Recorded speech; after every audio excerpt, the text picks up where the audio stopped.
এই লড়াইয়ে ইনশাআল্লাহ বিজয় লাভ করব। প্রিয় ভাইরা,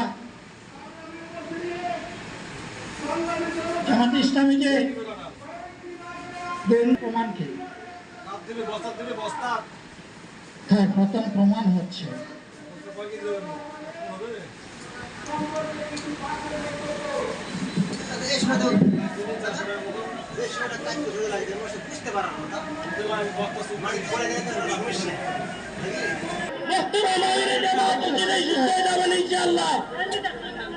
আমি আল্লাহ তাআলার শুকরিয়া আদায় করি,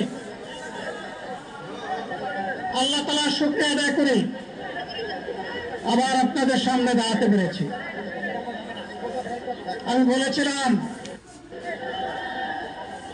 আমরা কথা দিচ্ছি, বাংলাদেশ জামাত ইসলামী যদি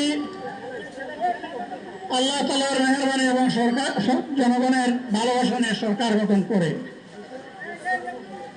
তাহলে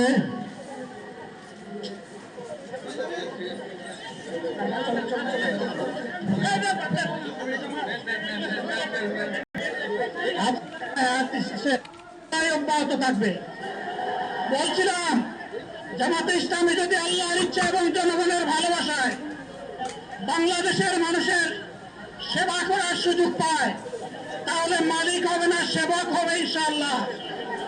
আজ আমি ঘোষণা দিচ্ছি, লক্ষ জনতাকে সাথে নিয়ে বাংলাদেশ জামাতে ইসলামী থেকে যারা আগামীতে সংসদ সদস্য হিসাবে নির্বাচিত হবেন, তারা কথা বন্ধ করেন, আপনারা কথা বন্ধ করেন, সবাই বসে পড়েন, সবাই বসেন, বসেন, কেউ দাঁড়াবেন না, সবাই বসেন।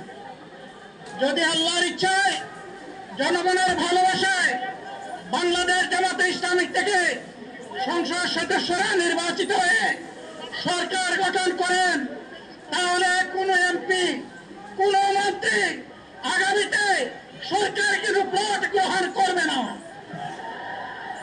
কোন এমপি এবং কোন মন্ত্রী ট্যাক্সবিহীন কোন গাড়ি চড়বে না। কোন এমপি এবং কোন মন্ত্রী তার নিজের হাতে কোন টাকা চালাচালি করবে না।